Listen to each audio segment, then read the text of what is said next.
Jake was a young human, sent to the alien planet Velmora for a peaceful mission. He was not a soldier or a scientist, just a cultural ambassador. His job was to learn about alien traditions and share human knowledge. Velmora was a beautiful planet, full of silver mountains and glowing forests. Its people, the Volmari, were tall, graceful, and powerful. One of them was Zara. She was not just any Volmari. She was the daughter of a warrior family. Her great-grandmother was a famous battle leader, a legend among her people.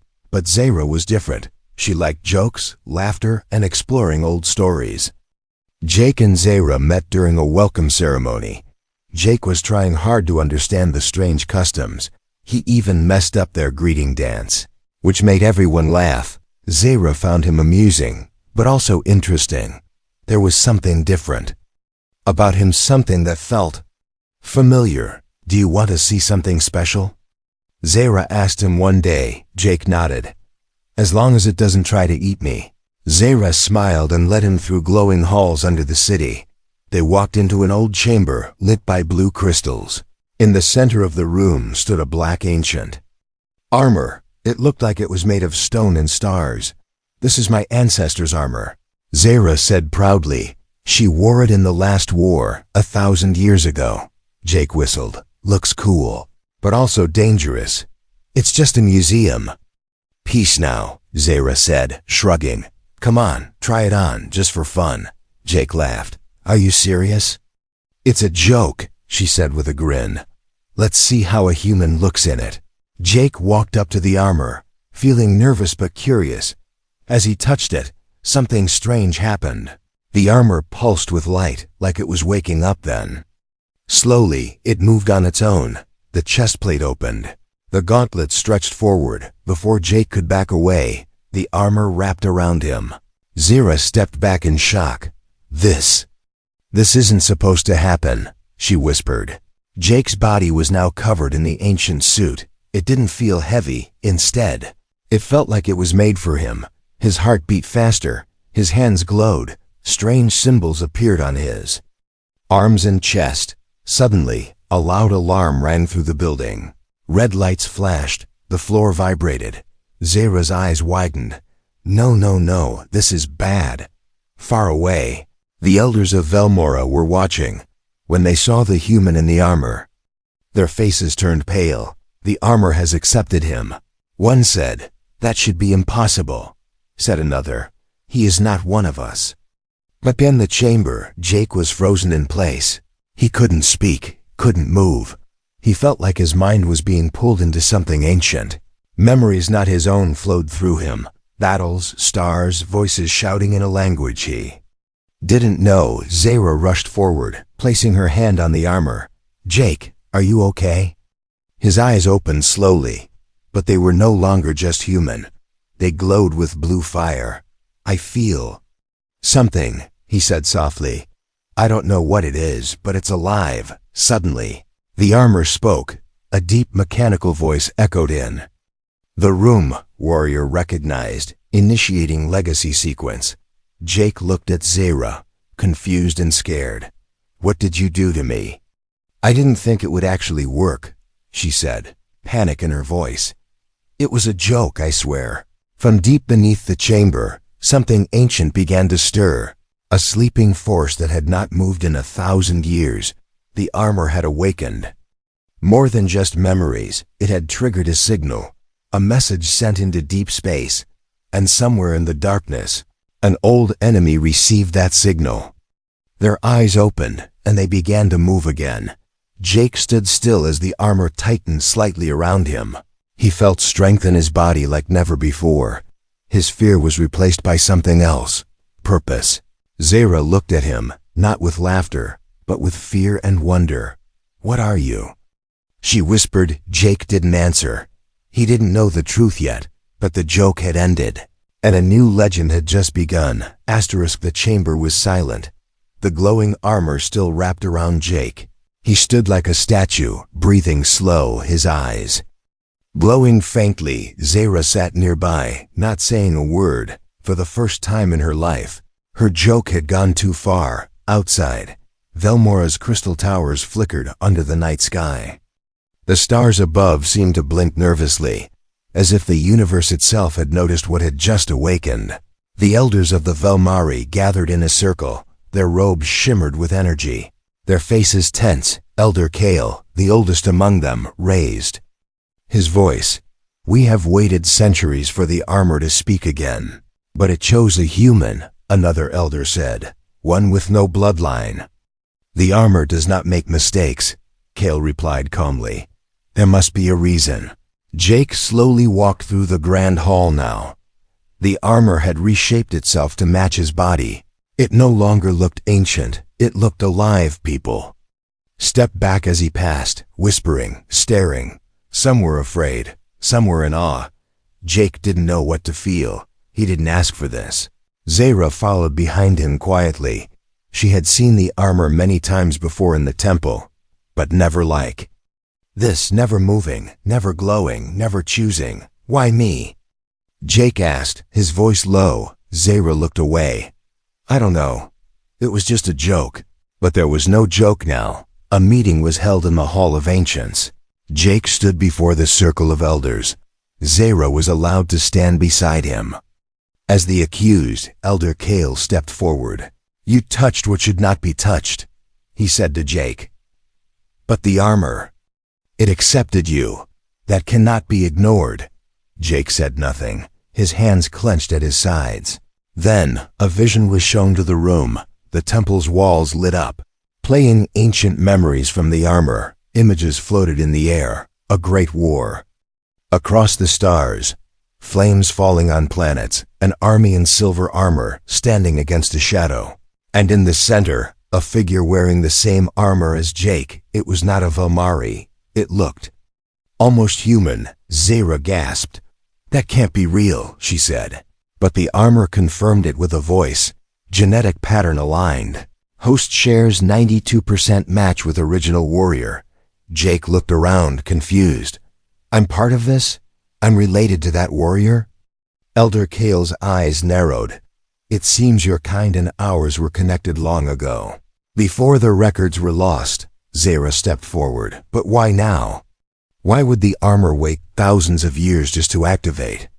No one had an answer. Later that night, Jake sat alone near the edge of a floating garden. The city lights below shimmered. He looked at his hands, now partly covered in black and blue metal. He could feel the power inside, like a sleeping storm under his skin. Zara sat beside him quietly. She didn't smile this time. "I'm sorry," she said softly. "I thought it would be funny." Jake nodded slowly. "It's not your fault," he said, "but this changes everything." There was silence for a moment. Then Jake asked, "Do you believe in destiny?" Zara laughed once, but it was dry. "I used to believe in jokes. That didn't go well either." The wind blew gently. Zara reached into her satchel and pulled out a small cube. She placed it on the ground. It unfolded, creating a glowing circle in the air. "Come," she said. "If you're really connected to the old warrior, there's one place you need to see." They entered a long-forgotten part of the city, a hidden temple under the mountain, guarded by silence and dust. Inside were carvings, thousands of them, stories of the First War, and in the center, a mural of the warrior in armor. His face now looked strangely familiar to Jake. Zara whispered, "This temple was closed after the warrior fell. No one ever opened it again. But now, you're here." Jake stepped closer to the mural. The armor on his body began to glow again. The temple responded. Lights lit up the walls, and a low hum filled the air. Then a voice echoed, "Welcome home, heir of the flame." Zara's eyes widened. "Did it just call you heir?" Jake turned around, his heart pounding. "I don't think this is about jokes anymore," he said. "I think something is coming." And far above, hidden behind the dark side of a moon, a shadow ship moved slowly toward Velmora, its scanners locked onto the signal the armor had sent. And deep inside, something ancient smiled. The stars were quiet, but not silent. On the far side of the galaxy, behind a dying sun, a ship awakened. Its hull was black like obsidian, shaped like a blade. It had no flag, no signal, no name. But it had one purpose: to find the armor and destroy whoever wore it. Inside the ship, a voice echoed through cold metal halls. "It has returned," the voice whispered. "The flame lives again." The crew, if they could be called that, moved like shadows, their faces hidden behind masks, their bodies part metal, part flesh. They were called the Ashburn long ago. They had fought the Velmari and lost, but they had waited. For centuries, they had watched the stars for a signal. And now, it had come back on Velmora. Jake stood in the training dome. The air around him shimmered with energy. He held out his hand, and the armor responded. A glowing shield formed from his palm. It was his third day wearing the armor, and already it was changing him. Zara watched from a distance, her arms crossed. He wasn't like the warrior in the stories. He joked, made mistakes, asked too many questions. But the armor didn't care. It kept unlocking new powers, new memories. It had chosen him. "Not a hero," Jake said during a break, wiping sweat from his brow. "I'm just a guy who wanted a peaceful trip to space." Zara smiled for the first time in days. "Yeah, well, next time don't try on sacred weapons." They both laughed. But the truth hung heavy in the air. Something was coming. Jake felt it every time the armor pulsed against his skin. Later that evening, a message arrived from the outer defenses of Velmora. One of the listening towers had gone silent. No explosion, no signal, just silence. The Council of Elders gathered quickly. They knew this kind of silence. They had heard it before during the war. Zara barged into the Kian meeting hall, Jake right behind her. "You think it's the Ashburn?" she asked. Elder Kale nodded. "If the armor's signal reached them, they will come." Jake frowned. "Then we need to warn Earth. Call for backup." But Kale shook his head. "We have no time, and no human ship fast enough to reach us." Before they do. Outside, the skies over Velmora remained calm, but in the shadows of deep space, a fleet began to form. Dark ships slipped from hyperspace one by one. They moved like wolves in the night, silent and fast. Jake was brought to the Temple of Flame. There, the Velmari had kept a weapon vault sealed for generations. Inside were training modules, ancient weapons, and something more. A test. Elder Kale turned to Jake. "If the armor truly accepts you, it will let you enter the trial." Jake raised an eyebrow. "Trial? Sounds like a video game." Zara gave him a serious look. "It's not. It's deadly."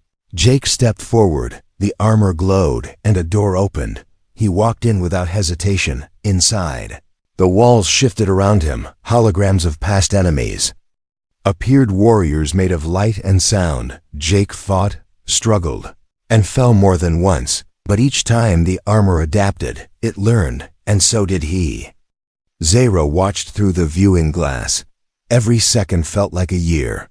Then, after what felt like hours, the doors opened again. Jake stepped out, breathing hard.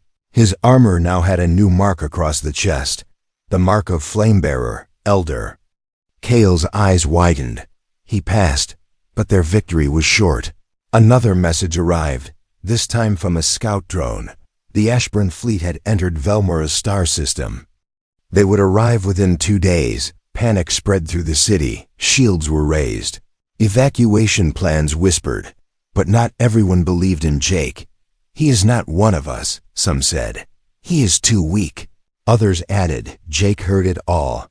He stood on the city wall that night, watching the stars. Zara joined him, silent at first, then said, "They're scared. They don't know what to believe." Jake nodded. "I'm scared too. But I'm not leaving." Zara smiled slightly. "You're really not the guy I expected when I said, try it on."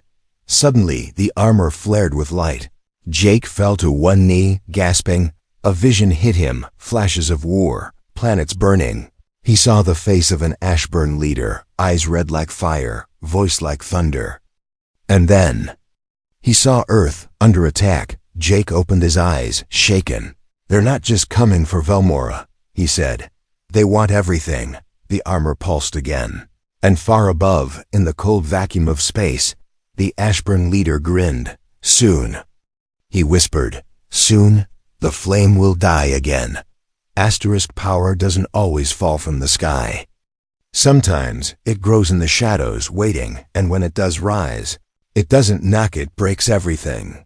In the deepest chamber of the Velmari Council Tower, one figure sat alone. High Commander Varese, tall and silent, stared at the glowing city outside. His eyes reflected the shield domes over Velmora. They looked strong, unbreakable. But he knew better. He had built those shields. He also knew how to turn them off. Varese had served the council for over 300 years. He had watched the armor sleep for generations. He had waited for the flame to rise again. But now it had chosen a human, not him, not one of their own, a joke of fate. This is a mistake. He whispered to himself. The prophecy was ours. Behind him, a secret screen displayed live footage of Jake. Training, glowing, flying, becoming more than anyone expected. Varys's jaw tightened. The armor should have been his birthright, not a soft-spoken visitor from Earth. Meanwhile, Jake stood in the temple garden. He had barely slept. Visions kept waking him, cities on fire, faces screaming, planets falling. Zara found him sitting on a stone bench, staring into the fountain's water. I saw Earth, he said, his voice tired. In the dream, it was burning. Zara sat beside him. The visions come from the armor's memory, not yours, she said softly. But maybe they're warnings. Jake nodded. The Ashburn. They're not just here to conquer. They want revenge. Zara looked at him, curious. Did you see anything else? Jake hesitated. Yes. Someone from here, someone with us, but hiding something. I don't know who. But I felt betrayal, back in the control tower. Varese spoke quietly to a masked figure on his screen. The armor has chosen the wrong one, he said. But there is still time to fix it. Before the Ashburn arrive, we strike from within. The masked figure nodded. Velmora will fall from the inside, not the sky. Later that day, during Jake's public trial run in the air arena, something strange happened. As he flew, a burst of energy hit his left shoulder. He lost balance and spiraled down, crashing into the shield net. Crowds gasped. Zara ran forward. It wasn't him, she shouted. Something hit him from outside the test range. Council guards quickly arrived. Varese stepped forward with cold calm. Arrest him, he said, pointing at Jake. He has lost control of the armor. He is unstable. Zara blocked their path. Wait, this doesn't make sense, she argued. But she was outnumbered. Jake was dragged away, the crowd whispering in fear. In his holding cell, Jake sat with his head down. The armor had gone dim, as if it too was confused or wounded. He whispered, "Is this your way of warning me?" Zara stormed into the council hall. "This is wrong," she shouted. "You're locking him up because you're afraid of him, not because he did anything." Elder Kale seemed troubled, but Varese stood firm. "We are protecting the city," he said. "If he loses control, we lose everything." But Kale gave in to Zara's request. Jake would be tested once more. If he failed, the armor would be removed by force. If he passed, he would be released. That night, Varese visited Jake's cell in secret. He stood behind the glowing barrier, his voice low and sharp. "You are not worthy of the armor," he said. "It should have been mine." Jake raised his head, eyes glowing faintly again. "Is this your way of hiding fear?" he asked. Varys's eyes narrowed. "Enjoy your last test, human." Then he turned and walked away. What Jake didn't know was that Varys had already disabled part of the temple's defense system. If the Ashburn arrived tonight, the outer wall would not hold. He was counting on chaos, because in chaos, power changes hands. In the early hours of morning, the sky turned red. An alarm blared across Velmora. A ship had entered orbit, an Ashburn scout. It fired before asking questions. The shield around the North Tower failed instantly. People screamed as debris fell into the city. Zara ran to the council tower. "Where's Jake?" She shouted. Kale looked shocked. He's still locked up. Suddenly, a loud hum echoed through the city. The armor reactivated, pulsing in every direction. Jake stood in his cell, floating, glowing. The locks melted, the walls shook, and then the armor spoke. Threat detected, warrior authorized, defenses online. Jake stepped out of the cell, eyes like twin stars. The armor had chosen, again outside. Varese watched the sky burn. He clenched his fist. This wasn't the plan, he growled. But plans break, and legends don't wait for permission. The stars didn't twinkle tonight. They burned. Velmora's sky, once peaceful and deep blue, now pulsed with red, like a heartbeat before death. Ash-burned ships broke through the clouds like knives through silk. Black metal giants, their hulls glowing with war symbols. They didn't speak, didn't warn. They simply fired. Towers crumbled. Crystals shattered. The city of light became a city of fire. In the center of the chaos, Jake stood atop the temple of flame. The armor around him shifted, alive, responding to every thought. He no longer moved like a visitor. He moved like a weapon. Beside him, Zara armed herself with her family's plasma spear. "Are you ready?" she asked, breathing fast. Jake stared at the falling sky. "No," he said calmly, "but I'm not running." High Commander Varese watched from the shadows. His plan had changed. The Ashburn had arrived too early, too strong, and Jake had escaped his cell, glowing brighter than ever. But Varese wasn't finished yet. He sent out a signal, activating a hidden device near the city core. A pulse spread underground, disabling one of the key energy barriers. Another hole in the shield. Another betrayal on the front lines. Velmari's soldiers tried to hold position. Ashburn bots landed on the streets, tall and heavy. With red eyes and razor arms, Velmari lasers hit them, but they kept coming. Zara fought alongside her people. She was fast, focused, her spear dancing like lightning. But for every one enemy they took down, two more arrived. Suddenly, a roar cut through the noise. Jake dropped from the sky like thunder, crashing into the street. The shockwave blasted Ashburn units away. The armor on him shifted again, creating long energy blades on both arms. People stared, frozen. He looked like the warrior from the ancient murals. Jake charged. He didn't know their language, their history. But the armor remembered. It showed him how to move, where to strike. His body became a storm of fire and motion. The Ashburn tried to surround him, but the armor responded with burning shields and blinding flashes. One of the bots locked onto a Velmari child hiding under rubble. Jake saw it, raised his hand. A burst of energy shot from his palm, slicing the bot in two. The child looked up at him, eyes wide. "You're real," the child whispered. Jake didn't answer. He didn't feel real. He felt like the past and future were fighting inside him. Above the city, the Ashburn mothership opened a port. A new threat dropped from the sky. A large war beast made of metal and muscle, half machine, half nightmare. It landed with a quake, roaring as it swung its hammer-like arms. Velmari warriors attacked, but were thrown like dust. Zara was caught in its path. She jumped to strike, but was knocked hard into a wall. Her spear shattered. Jake turned, eyes locked on the creature.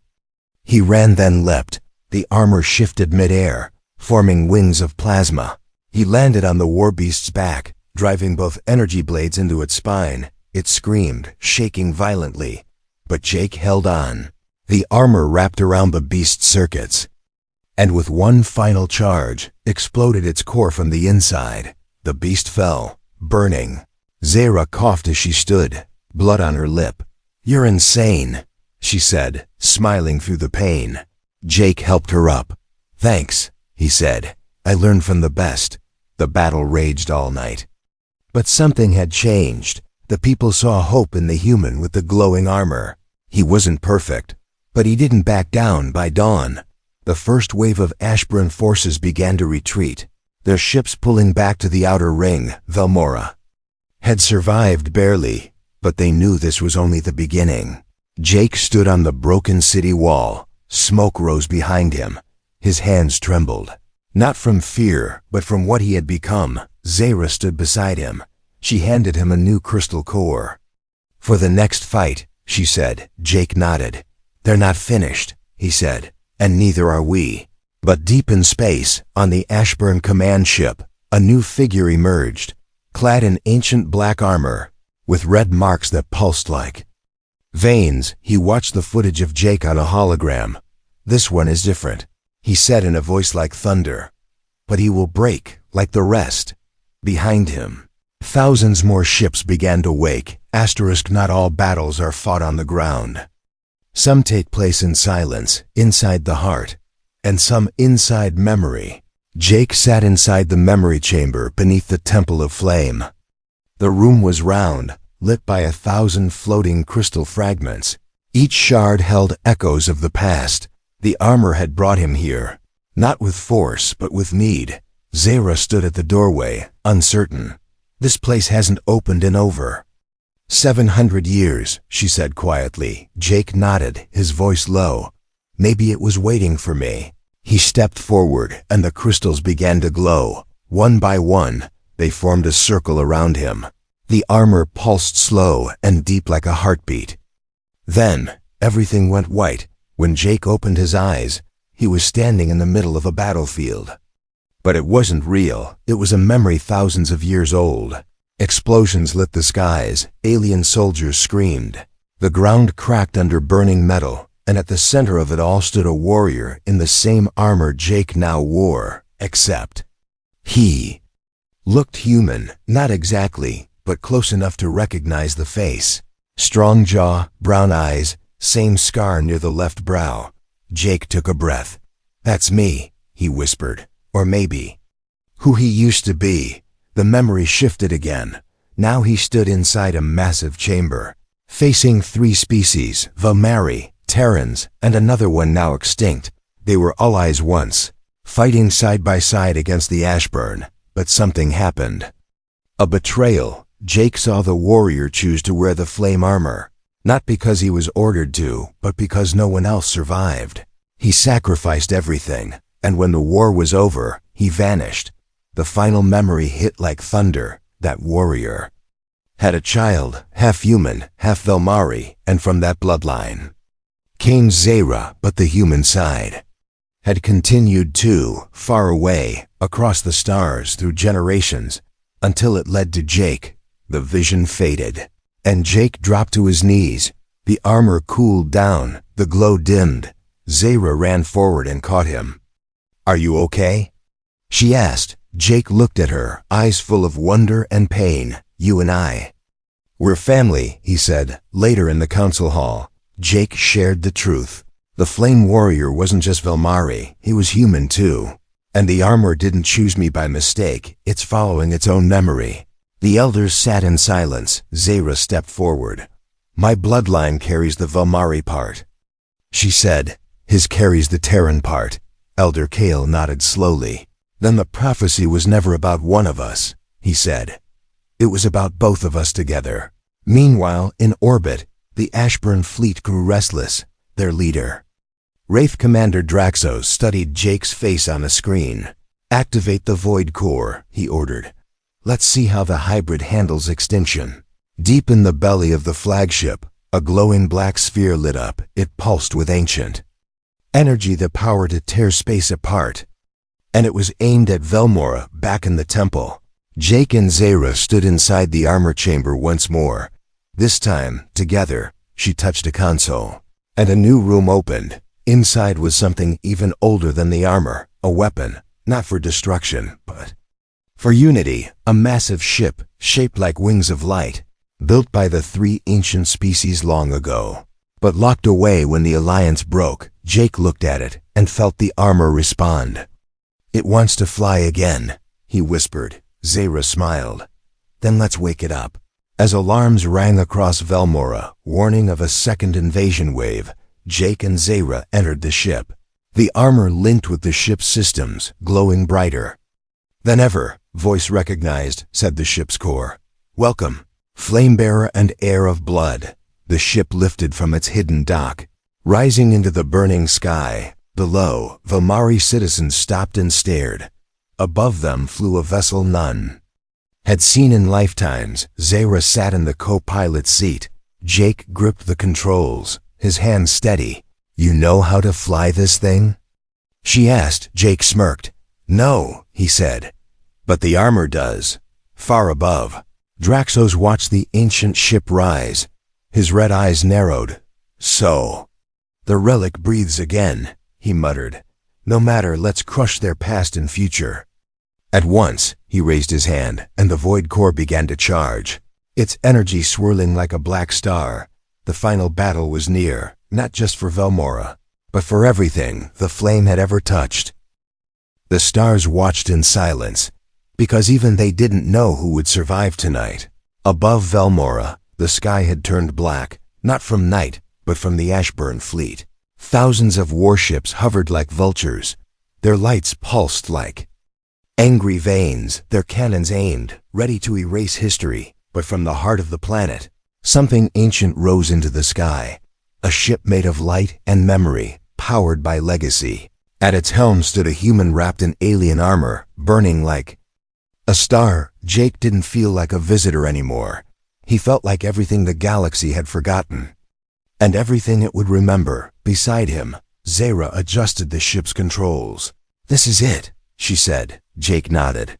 "We win, or we vanish." And then he smiled. "But either way, they'll remember who we are." The ancient warship blasted through the clouds. Velmari citizens stared in awe. Even the Ashburn hesitated. They had seen battle. They had faced warriors. But never the flame reborn. Inside the Ashburn mothership, Wraith Commander Draxos stood tall. His body was half shadow, half machine. He raised one arm, and all weapons locked onto Jake's ship. "Fire," he growled. Beams of black energy lit up the sky, but Jake was faster. The armor linked to the ship's engine, guiding it like thought. He spun through the blasts, dodging with speed no one had seen in 1,000 years. Zara armed the pulse cannon. Jake gave the word. Now. The ship fired light cutting through darkness. Ashburn ships exploded one by one. But there were too many. Down below, the Velmari Council watched the battle from the Citadel. Elder Kale turned to the others. "If he falls, we fall." But then something unexpected happened. A portal opened above the planet. Not from the Ashburn, but from Earth. A fleet of human ships came through, rough, not elegant like Velmari tech, but fast, full of firepower. Earth had heard the signal, and it had answered. Velmora wasn't fighting alone anymore. Humanity had arrived, and they brought everything. Jake saw the Earth fleet appear on his screen. He laughed. "Humanity," he said. "Late as usual, but always loud." Zara grinned. "They followed you across galaxies. That says something." The final phase of the battle had begun.